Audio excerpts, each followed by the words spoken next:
এই মুহূর্তে আমি আছি রংপুরের সাংস্কৃতিক পল্লী বলে খ্যাত রংপুর পাবলিক লাইব্রেরি মাঠে। আজ 1432 বঙ্গাব্দ তথা পয়লা বৈশাখের প্রথম দিন। সকলকে বাংলা নববর্ষের শুভেচ্ছা, শুভ নববর্ষ।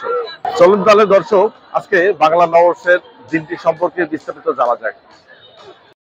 বাঙালির দুয়ারে কড়া নাড়ছে বাংলার নতুন বছর। চৈতালি খরতাপকে বিদায় জানিয়ে আসছে বছরের প্রথম দিন তথা পহেলা বৈশাখ। রঙে ঢঙ্গে নতুন বছরকে বরণ করার জন্য বাংলাদেশের বিভিন্ন জেলায় শুরু হয় রঙে রঙিন হবার গল্প তথা সাজসজ্জা। শিল্পীর তুলিতে উঠে আসে বাংলার ঐতিহ্য, যেমন পেঁচার প্রতিকৃতি, বাঘের ভাস্কর্য, ইলিশ মাছ, শান্তির পায়রা।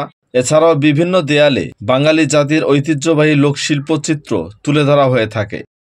পহেলা বৈশাখ বা পয়লা বৈশাখ বঙ্গাব্দের প্রথম দিন তথা বাংলার নববর্ষ। দিনটি বাঙালি জাতির ঐতিহ্যবাহী বর্ষবরণের দিন। দিনটি বাংলাদেশ ছাড়াও ভারতের পশ্চিমবঙ্গ তথা ত্রিপুরায় বসবাসরত বাঙালিরাও এই উৎসবটি পালন করে আসছে। সেই হিসেবে এটি বাঙালিদের একটি সার্বজনীন লোক উৎসব হিসেবে বিবেচিত।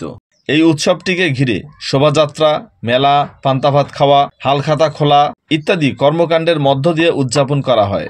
বাংলা নববর্ষের ঐতিহ্যবাহী বাক্য হল শুভ নববর্ষ। 2016 সালে ইউনেস্কো ঢাকা বিশ্ববিদ্যালয় কর্তৃক আয়োজিত এই উৎসব শোভাযাত্রাকে মানবতার অমূল্য সাংস্কৃতিক ঐতিহ্য হিসেবে ঘোষণা করে।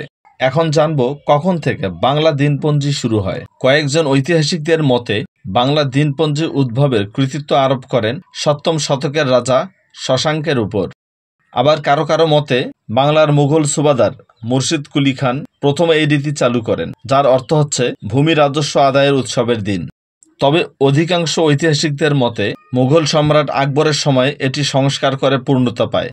উদাহরণস্বরূপ বলা যায়, আকবরের শাসন আমলে পয়লা বৈশাখ উদযাপন শুরু হয়, কেননা তখন প্রত্যেককে বাংলা চৈত্র মাসের শেষ দিনের মধ্যে সকল খাজনা, মাসুল ও শুল্ক পরিশোধ করতে বাধ্য থাকত এবং পরদিন তথা পয়লা বৈশাখ ভূমির মালিকরা নিজ নিজ অঞ্চলের অধিবাসীদেরকে মিষ্টান্ন দ্বারা আপ্যায়ন করতেন। এই উপলক্ষে বিভিন্ন উৎসবের আয়োজন করা হতো। গ্রাম, শহর কিংবা বাণিজ্যিক এলাকার সকল স্থানেই পুরনো বছরের হিসাব বই বন্ধ করে নতুন হিসাব বই খোলা হয়। হালখাতার দিনে দোকানদাররা তাদের পুরনো ক্রেতাদের মিষ্টান্ন দিয়ে আপ্যায়ন করে থাকে।